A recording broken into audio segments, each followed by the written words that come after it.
할 때 한쪽 눈이 안 보였고요. 겨우 오른쪽 한쪽 눈이 보였는데 13살쯤 되었을 때에 수술을 받게 되었어요. 미국까지 가서. 근데 수술이 잘못돼 가지고 그나마 약하게 보이던 오른쪽 눈까지 다 실명하게 되어서 1급 시각장애인이 된 여학생 이야기입니다. 저는 지난달에 집에서 우연히 이 뉴스를 보다가 참 내가 모르는 게 있었구나. 그리고 이 학생이 말하는 것처럼 버스 안에 시각장애인을 내가 본 적이 없다. 혹시 전철 안에서는 이렇게 지나가면서 찬송을 틀어주며 그리고 사람들에게 도움을 요청하는 분들은 만났지만 실제로 버스 안에서 이런 분은 만나지 못했다. 왜 그랬을까? 그러면서 참 마음이 편치 않았습니다. 그런데 이 아가씨는 그래도 참 표정도 밝고 참 꿋꿋하게 사는 듯 보입니다. 나중에 인터넷에서 이 학생을 검색을 해보았더니 앞으로 인권 변호사가 되겠다라고 합니다.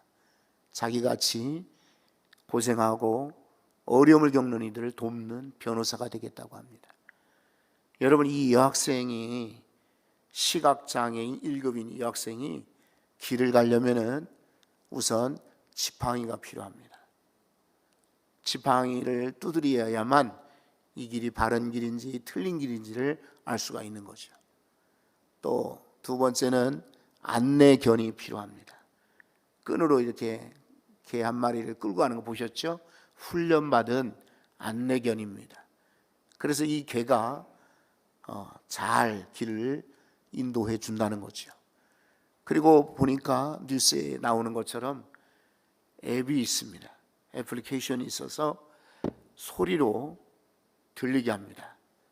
글자를 찍으면은 이게 기억인지 니은인지 아인지 언지 소리로 찍게 하고 음성으로 말을 해주는 애플리케이션이 있어야 이 학생이 버스도 타고 또 다른 영상에 보면은 전철을 타는 것을 보게 됩니다. 그래도 지팡이 있고 안내견이 있고 휴대전화가 있어도 이 여학생은 자기 마음대로 아무 데나 갈 수가 없습니다. 그리고 개도 역시 얼마 못 가서 죽을 수도 있고 지팡이가 부러질 수도 있습니다.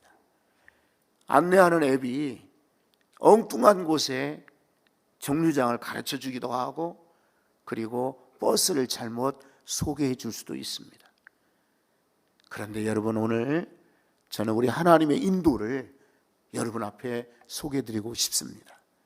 하나님께서는 이 세상의 어떤 도구보다도 가장 귀한 하나님의 인도로 우리를 이끌어 주십니다. 오늘뿐만 아니라 내일도 내년도 영원토록 우리 앞길을 인도해 주실 줄 믿습니다. 오늘 성경에 보면은 세례 요한 이야기가 등장하고 있습니다. 세례 요한은 아시죠? 예수님보다 한 6개월 전에 먼저 태어난 분이었어요. 광야에서 이분은 외칩니다. 그래서 오늘 성경에 보니까 여러분 1절을 보시겠어요? 그때 세례 요한이 이르러 예수님보다 먼저 광야에 나타난 것입니다. 유대 광야에서 전파하여 말하되 라고 적혀 있습니다. 전파하였다. 무엇을 전했을까요? 이 사람이 자기 받은 교육이 아닙니다. 광야의 풀이나 돌이나 옛날 유품이 아닙니다. 이사야의 말씀, 하나님 말씀을 전파한 것입니다. 때로 하나님 인도하실 때 꿈으로 인도하실 수도 있고요, 사람을 통해서도 인도하실 수 있고 여러 가지 사건을 통해서도 인도하십니다. 그러나 제일 안전한 인도, 그리고 확실한 인도, 변치 않는 인도한 방법은 말씀입니다. 새해는 하나님 말씀으로 인도함 받으시기를 바랍니다. 아이고 목사님, 저 평생 동안 하나님 말씀대로 살았는데요. 여러분, 그렇지 않습니다. 말씀은 읽지만은 결정은 따로 할 때가 있습니다. 말씀이 요구하시는데 내 욕심은 다른 곳에 갈 때가 있습니다. 그런 것이 아니라 말씀 앞에 엎드리는 것입니다. 그리고 말씀에 순종하는 것입니다. 말씀을 듣고 따라가는 것입니다. 새해는 말씀 따라 사시기를 간절히 소원합니다. 여러분, 요한복음 10장에 보면은 내 양은 내 음성을 들으며 나는 그들을 알며 그들은 나를 따르느니라 라고 말씀하십니다. 자, 양들은 누구의 음성을 안다고요? 목자의 음성을 아는 겁니다. 누구를 따라간다고요? 목자를 따라가는 것입니다. 주님이 우리의 목자가 되십니다. 주의 음성을 듣고 그 길로만 따라갈 수 있기를 바랍니다. 하나님의 음성이 어디서 들릴까요? 동쪽, 서쪽, 북쪽, 앞쪽이나 뒤쪽이 아닙니다. 하나님의 말씀으로 우리에게 들려주십니다. 여러분이 수동적으로 설교를 들을 수도 있어요. 그러나 더 능동적으로 하나님 말씀을 직접 읽으실 수가 있어요. 혹시나 해서 말씀을 드리는데 어떤 분은 아침에 이렇게 성경을 가지고 계시다가 탁 엽니다. 그리고 나서 그 중에 한 구절을 읽습니다. 그리고는 말합니다. 아, 오늘 이 말씀이 오늘 아침에 내게 주신 말씀이야. 나 이렇게 살아야지. 이런 분이 계셔요. 이것은 좋은 방법이 아니에요.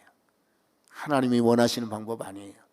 성경을 쭉 읽다가 마음에 부딪히는 게 있을 거예요. 그것이 하나님의 음성인 줄 알고 따라가실 수 있기를 바랍니다. 그리고요, 시편 119편 105절에 이렇게 말씀하십니다. 다 같이 한번 읽어볼까요? 주의 말씀은 내 발의 등이요 내 길의 빛이니이다. 아멘. 주의 말씀이 등입니다. 그리고 빛입니다. 주의 말씀 따라갈 때 우리는 어둠에 헤매지 않고 바른 길만 갈 수 있습니다. 또 하나, 아까 마태복음 3장에 보니까 세례요한이 2절에 이렇게 증거합니다. 회개하라, 천국이 가까이 왔느니라. 뭐라고 했다고요? 회개하라, 천국이 가까이 왔느니라. 세례요한의 메시지입니다. 이 사람 다른 이야기 하지 않고 회개하라, 천국이 가까웠다, 요거를 전했어요. 우리도 이거 전해야 되고 이 음성을 들어야 되고 이 메시지를 마음에 담아야 됩니다. 회개는요, 영어로 repent라고 합니다. repent는 두 가지 의미가 있습니다. 하나의 의미는 후회하는 것입니다. regret 그래가지고 후회하는 거예요. 또 다른 의미는요, 여기는 회개입니다. 회개는요, 돌아서는 것입니다. 돌아선다 하는 말은 return입니다. 다시 돌아간다. 그냥 regret, 후회하는 것이 아니라 return, 돌아가는 것입니다. 예수님의 제자 두 사람이 있습니다. 하나는 가룟 유다요, 또 하나는 베드로입니다. 똑같이 3년을 따라갔는데 그러나 둘 다 예수님을 배신했습니다. 정도의 차이는 달라도 유다는 나쁜 사람이고 베드로도 역시 나쁜 사람입니다. 그런데 유다는 후회했습니다. 그리고 영영 오지 못할 길로 갔습니다. 그러나 베드로는 후회가 아니라 회개를 했습니다. 그래서 다시 부름받았고 사도로 쓰임 받았습니다. 여러분, 매년 우리가 회개하는데 후회만 하지 말고, 아이고 나 잘못 살았구나, 아이고 내가 틀렸구나, 후회만 하지 마시고 회개할 수 있기를 바랍니다. 진정한 회개할 때에 하나님은 세 가지를 복으로 우리에게 안겨주십니다. 첫째는요, 임마누엘, 임재의 복입니다. 회개하는 영혼과 함께하여 주십니다. 둘째는요, 평안, 살롬의 복입니다. 평안이 너희에게 있을지어다. 회개하는 영혼들에게는 평안을 주십니다. 세 번째는요, 기쁨입니다. 사도행전 3장 19절에 이렇게 말합니다. 그러므로 너희가 회개하고 돌이켜 너희 죄 없이 함을 받으라. 이같이 하면 어떤 날이 온다고요? 새롭게 되는 날이 주 앞으로부터 이를 것이요. 저 옛날 사람이 아닌데 어려서 배운 거는 오래 남는다고 하잖아요. 그래서 저는 이 구절 읽을 때에 새롭게 되는 날 그러면은 마음이 잘 와닿지가 않아요. 옛날 성경에는요, 유쾌하게 되는 날이라, 기쁘게 되는 날이라 이런 말이에요. 회개하는 영혼들, 돌이키는 영혼들, 그런 이들에게는 성령을 주실 것이며 유쾌하게 기뻐하게 되는 그런 복을 주실 것입니다. 오늘 사랑하는 성도 여러분, 후회가 아니라 회개하셔서 주님이 주시는 임재와 평강과 그리고 즐거움을 회복할 수 있기를 바랍니다. 세례 요한은 3절 말씀에 보면은 주의 길을 준비하라 라고 말씀하십니다. 광야에 외치는 자의 소리가 있어 이르되 너희는 무엇을 준비하라고요? 주의 길을 준비하라. 여러분, 제가 성경을 읽을 수 있지만은 여쭤보는 이유는 여러분 모두가 하나님 말씀에 집중하도록 여쭤보는 것입니다. 그러니까 혹시라도 불편하게 생각지 말고 따라서 하시면 좋을 줄 압니다. 주의 길을 준비하라. 다시 한번 할게요. 주의 길을 준비하라. 여러분, 송구영신 예배에 잘 오신 거예요. 새해 하나님이 주시는 놀라운 은혜가 있을 거예요. 우리가 체험하거나 우리가 기대하지 못했던 놀라운 복이 있을 겁니다. 준비하는 영혼들에게, 기대하는 영혼들에게 준비된 그릇 위에 은혜로 채워 주실 것입니다. 여러분, 여기 컵이 이렇게 되어 있습니다. 그러니까 여기 물이 담겨 있는 거예요. 만약에 이 컵이 거꾸로 되어 있으면 물을 담을 수 있을까요? 없을까요? 예? 한번 해볼까요? 네, 그런 사람들이 있어 꼭. 이렇게 되어야 물을 담아요.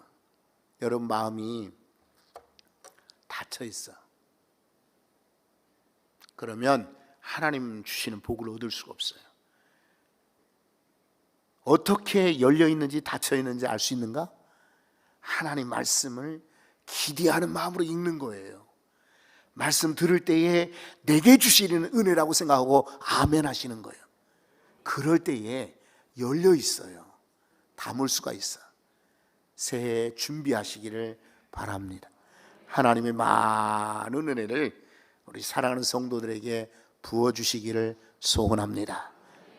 여러분, 세례 요한은 다른 것이 아니라 주의 말씀을 선포했어요. 회개를 선포했습니다. 준비하라, 예배하라고 우리에게 오늘도 말씀하십니다. 여러분, 세례 요한의 메시지를 마음에 담을 때 일평생 그리고 2020년도도 하나님의 인도함 받기를 그렇게 될 줄로 확신합니다. 기도하겠습니다.